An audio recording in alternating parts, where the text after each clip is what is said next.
سلام، بریم برای آموزش یه دسر شیک و مجلسی که خیلی هم خوشمزه است. برای شروع کار یه بسته بیسکویت پتیپور رو پودر میکنیم و توی ظرفمون میریزیم و میذاریم کنار.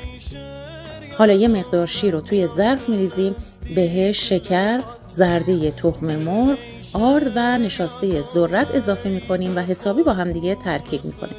بعد از اون روی حرارت میذاریم و مدام هم میزنیم و وقتی که شروع به جوشیدن کرد بهش وانیل رو اضافه میکنیم و حرارت رو خاموش میکنیم. بعد از اون نوبت اضافه کردن خامه صبحانه است.